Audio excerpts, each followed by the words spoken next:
my question really, is there a point for non-believers to do their best to not sin? Or should Christians play a part in that? Should they try and get non-believers to not sin?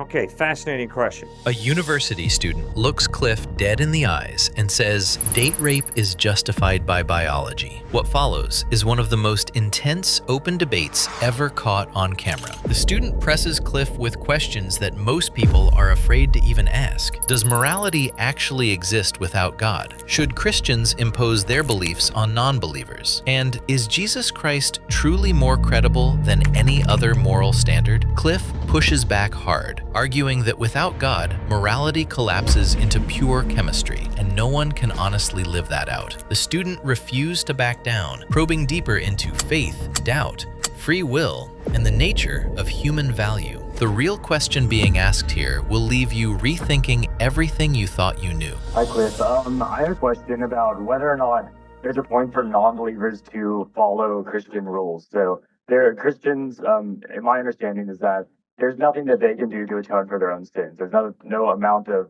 not sinning that they can do that will put them in better standing with God, that only faith in Jesus does that. But if a non-believer does not put their faith in Jesus, what is the point of them following the law? Like, for example, homosexuality. Why should non-Christians impose that if if they believe it's a sin? Why should they impose that on non-believers to not follow that?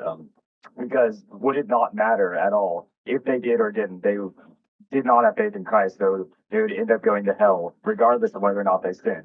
So my question really, is there a point for non-believers to do their best to not sin? Or should Christians play a part in that? Should they try and get non-believers to not sin? Okay, fascinating question. All of my atheist friends are very good people. Why? All of my atheist friends have consciences and they have rational minds. By using the human conscience, you have this innate moral indicator to help you distinguish between right and wrong, justice and injustice, good and evil. And every single one of my atheist friends uses their consciences in what I would call a very responsible way. But here's the problem.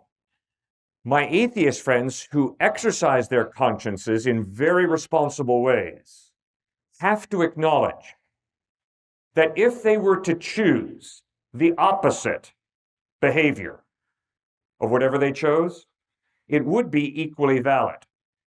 Why? Because morality is relative. Because there is no God, there is no standard outside of the human mind to define right and wrong. Oh no, someone says, there's culture. Fine. There is culture. So if you're going to posit that culture defines right and wrong, which culture should it be? The culture of the KKK? The culture of Adolf Hitler in Nazi Germany? The culture of the U.S. Supreme Court at the time of the Dred Scott decision when it determined that black folks are 3/5 the value of white folks? Which culture are you talking about? The culture of Eskimos that put their babies out to freeze to death? The culture here in the United States where we slaughter millions of babies through abortion? Which culture are you trusting to define right and wrong? My point is, when you're an atheist, if you're going to be intellectually honest and consistent, you're going to have to acknowledge that morality is relative, which means you can create your own system of morality, but you cannot adopt the position that says, my system of morality is correct, and those who contradict me are incorrect, because it's all relative. It's very similar to, Cliff, do you prefer broccoli or asparagus? And my point is, well, I really don't care. It's just a prejudice. Now, when it comes to morality, I'm convinced it's not an issue of prejudice. It's an issue of using your conscience to understand what is objectively true. And it's not just a taste, whether you abuse an innocent child or don't abuse an innocent child. But if you're an atheist, what you're going to have to acknowledge is the choice to not abuse an innocent child, that's my choice. But if I were to choose the opposite and choose to abuse an innocent child, that's equally valid because it's all relative. So do you think that Christians who do believe in an objective morality have the right to impose that objective morality on someone who believes in a subjective or relative morality? Great question. We live in a democracy, which means we vote, we decide. You've raised a very hard question, which is, What laws are we going to support? Laws that will force people to behave a certain way? And what ethical areas will we not pass a law on and leave it simply up to the decision of the individual? Now, I hope that you would agree with me that equal housing opportunity is something we should pass a law on and enforce. When you're going to rent your apartment, if you are not going to rent it to a person because of their ethnic heritage, because of their race, that is illegal. Second law, no sexual discrimination in the marketplace, in the workplace. I hope you and I are both going to support that law. You're not allowed to discriminate against a woman or against a man. You're to respect them as of equal value and not discriminate against them in the marketplace. Those are examples of laws that I think the majority of us can agree on. Now, the difficult question becomes on an issue like abortion.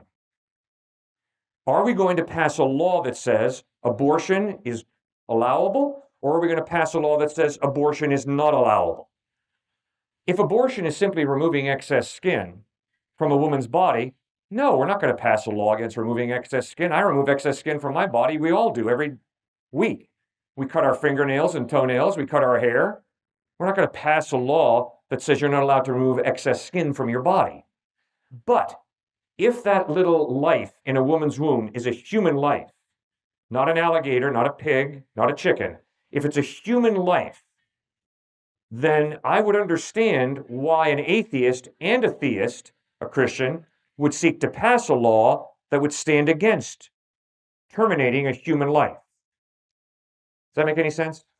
Yeah, I think so. I think more of my question was along the lines of whether or not a Christian should ever try to encourage a non-Christian to not sin if there's no point in them not doing that without faith in Christ.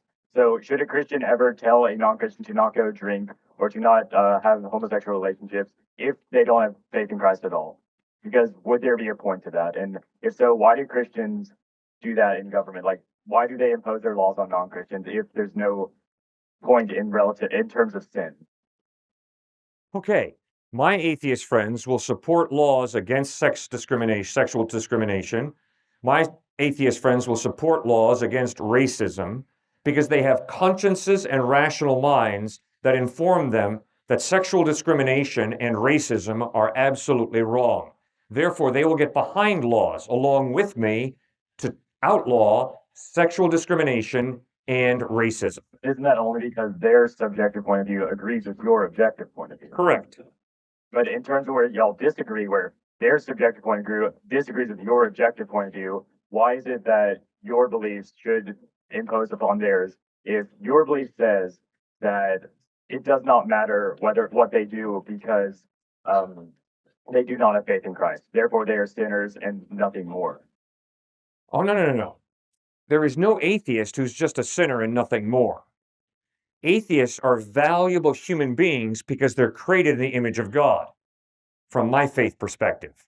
Therefore, I'm going to respect every atheist. I'm going to respect every agnostic. I'm going to respect every human being who is either heterosexual, homosexual, or is into having sex with animals.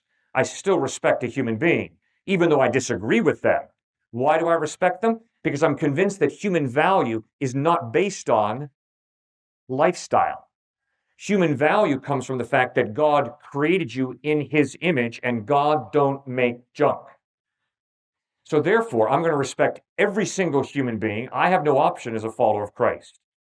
Now, when it comes to, though, this issue of imposing your laws, friends, we live in a democracy, which means there are going to be laws that are put together and we're going to vote and we're going to decide. And guess what? If you lose the vote, whoever you did not vote for, but who won is going to be president. And whatever the Supreme Court decides, that's the law of the land. And to go sucking your thumb saying, oh gosh, everybody's imposing these laws on me, is a little bit of a crybaby attitude. No, we are a democracy. That's the form of government we have here. If you don't like it, I'm sure you can immigrate to another country. Go to Canada or Mexico or wherever you want to go. But that's the form of government that we have here in the United States. So when I lose in the voting box, in the voting booth, I can't go suck my thumb and complain and whine about it. That's the type of government that we have. Now, I better also get off my backside and be involved in the political process and seek to change what I view as wrong. And that is the position of a follower of Christ. Now, let me give you one quick example. In this culture that we live in, we are totally misdefining freedom. Many of us, not all of us, but many of us. What I mean is this. I, as an American, celebrate freedom. Freedom is based on the biblical concept that all human beings have value because we all are created in the image of God. We all have a rational mind, and we're to exercise that rational mind. We all have a conscience, and we're to exercise that conscience. Freedom does not mean if you tell me that something's wrong, you are depriving me of freedom. Baloney. If you have an opinion that something is wrong that I do, and you tell me, Cliff, you're doing something wrong, we then will have a dialogue in this culture and disagree. But the idea that freedom means I can do anything and nobody is allowed to contradict me is trash. Trash thinking. 60-year-old guy loves to eat junk food. 60-year-old guy loves to play with his grandchildren. Yesterday, 60-year-old guy went to a doctor for a physical, and his doctor told him, if you continue to eat the junk food you're eating, you will have a massive heart attack fairly soon. Now 60-year-old guy has to make a decision. Do I want to keep on eating the junk food and have a heart attack? Or do I want to give up eating junk food in order that I can play with my grandchildren? If that 60-year-old guy says, oh, the doctor is being mean. He's being like a dictator. He's imposing things on me. That 60-year-old guy is out to lunch. The doctor has analyzed the truth. The truth is, sir, your arteries are getting clogged. And if that pattern continues, you're going to have a massive heart attack. Now you've got to make a decision. Here's reality. And freedom is not saying, I can eat all the junk food I want, and I can play with my grandchildren for the next 20 years. No, sir, you have to make a decision. So in that metaphor, the Christian would be the doctor who's telling society that these sinful actions are going to destroy them. Is that correct? As is the atheist who says these decisions are going to lead to horrible consequences. So where does the credibility for the Christian way of life come from then? The fact that a doctor has to go through training in medical school, where would the credibility come from a Christian? Great question. Followers of Christ over the past 2,000 years have been at the forefront of thinking. Thinking. Who's the father of modern astronomy? Galileo, maybe? No. Kepler, thank you. Johann Kepler, the father of modern astronomy, as he's looking out at the stars at night, exclaims, "O God, I am thinking your thoughts after you." Galileo, tremendous scientist. The church persecuted him. But Galileo, after the church persecuted him, said, quote, "The Bible tells us how to go to heaven, not how the heavens go." Francis Collins was head of the Human Genome Project, and now he's with the NIH. Francis Collins is a deeply committed follower of Christ.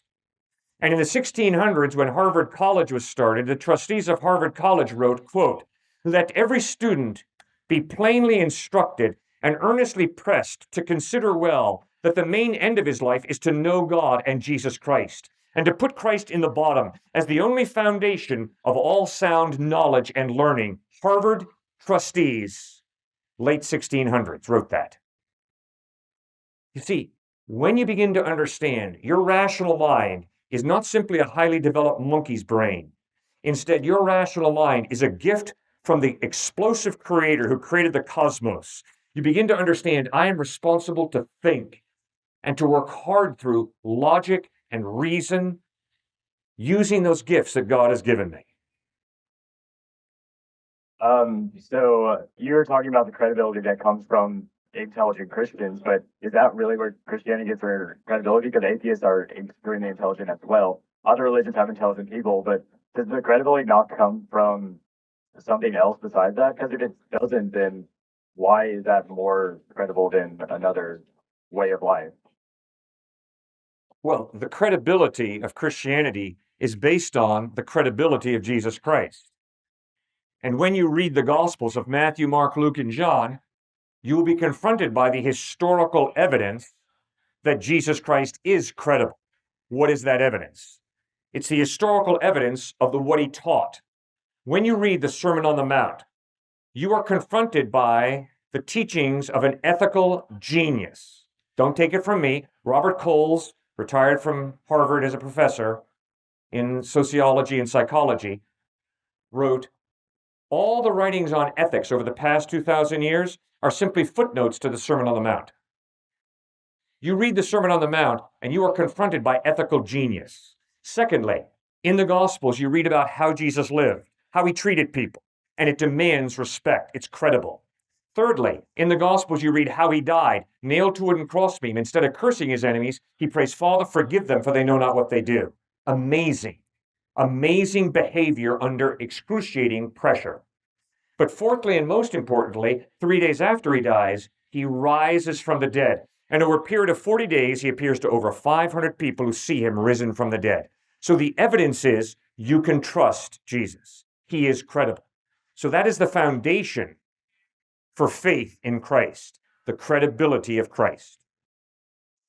Okay, so Christ is credible because of the life and resurrection, and so we should model him. Is that what you're saying? Because of his life and resurrection? We should put our faith in him So, and then seek to obey him. okay, so if another credible person existed that modeled a life slightly different, why should we not model that person instead? If they had an equally good, or not equally good life, but both a successful life, they both had good morals, but may disagree on something, which one should we follow? Because why is Christ more credible simply because of his life versus another person that would be a good person but might disagree with Christ on something? Why would we choose that credibility versus a different one? You bet. Great question. If you find somebody who is more credible than Christ, you should trust that person more than Christ. But remember, in John chapter 8, Jesus could look into the faces of his enemies and ask them, which one of you can prove me guilty of sin? His enemies were silent. In 1 John chapter 3, John, who lived intimately with Christ for 3 years, could write about him, in him is no sin. In other words, he lived a morally perfect life. But isn't the sin based on what God, who is Christ, has said is sin? So he would say, what is sin? Therefore, he would, or I guess like he would define what is sin. So obviously he would not sin.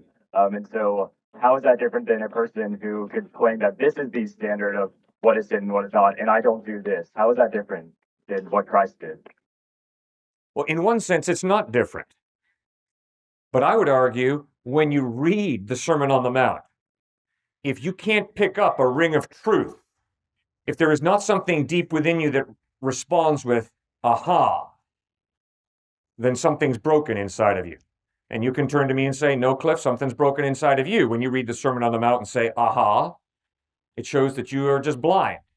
All right, fine. Then please show me an ethical system that contradicts Christ that is more reliable. And I have never been confronted by that.